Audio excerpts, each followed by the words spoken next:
Okay, game. The last bit of functionality for our final project assignment is restricting by IP address. Now, in our last video, we made an insert in recipe.php of the comments, okay? Now, what we want to make sure to do is to check the comments table to make sure. And here's the comments table, right? Actually, the IP addresses are here, but the IP address table. So if there is a value for this, actually the comments itself, so we're going to need the number of users. So basically, we need to, again, do a check. So to do this, let's make sure that right now we have user comment ID. This really should be, actually no, this is perfect because we know that the user had already commented on. We already know, these are connected.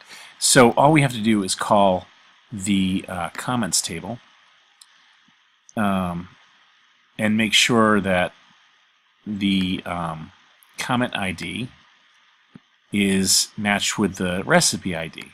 So again, to understand this, we need to, we already have the IP address, so we need to select the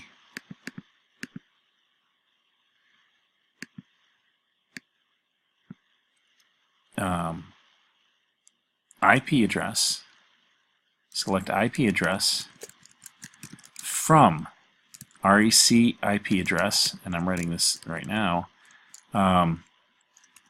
and we need to connect the tables. So we need to get one value from the IP address where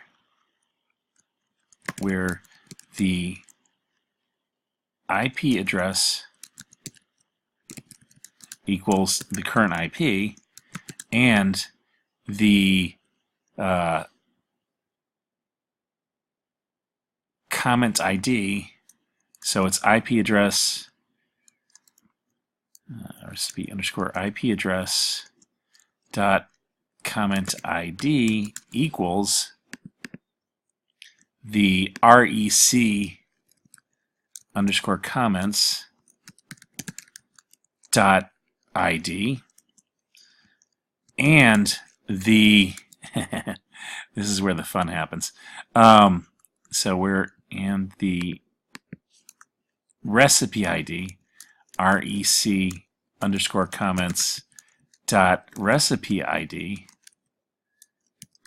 equals the ID in question. Okay, now in this case we can actually test this ahead of time.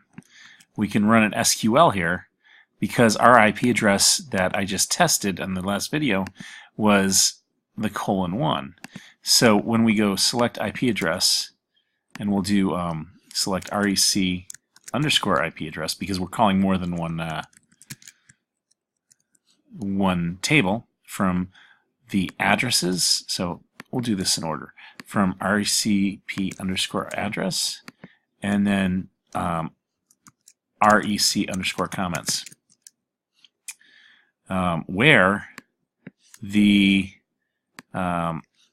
RECP underscore IP address, here we'll delete that, equals, and I'm literally just going to write this because we're going to test it right inside the value there. So right inside the phpMyAdmin. So and the RECP IP address dot comment ID is equal to the recipe comments dot ID because that's that value, and the recipe comments dot recipe ID equals the ID of the value here, which is the last thing we just did, which is awesome sauce, which is 1.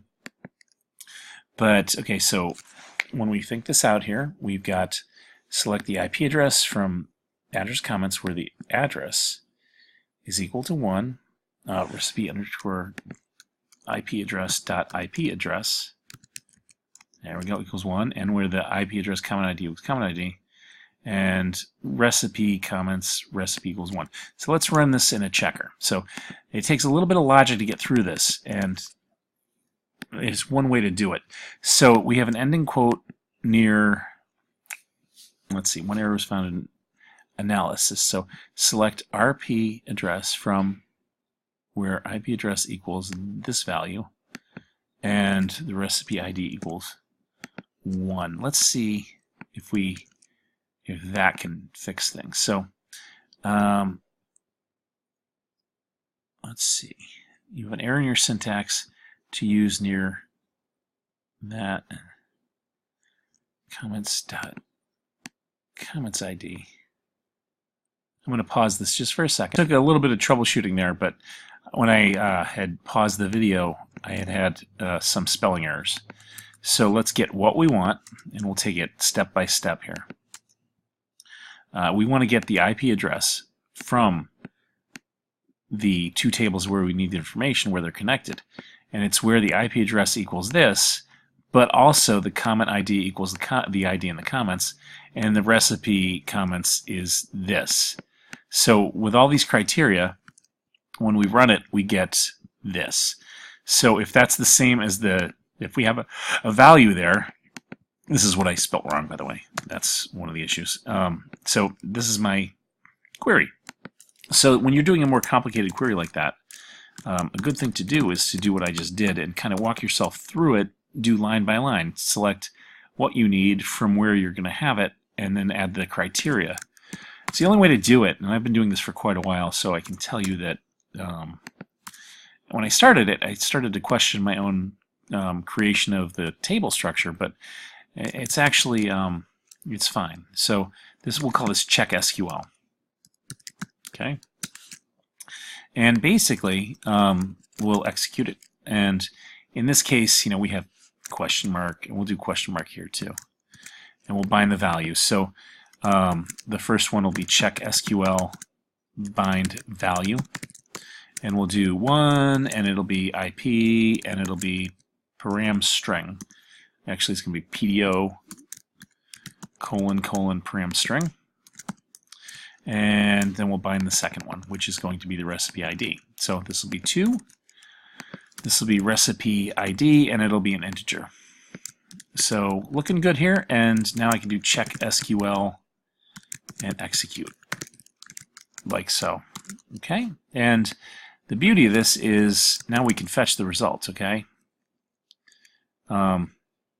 check SQL. We'll go do check row equals check SQL.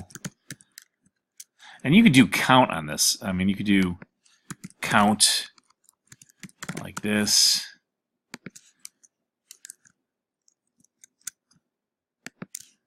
As num IP. And if I do check row fetch like this, then already posted would equal check row num IP. Okay, and then I could say something like, if already posted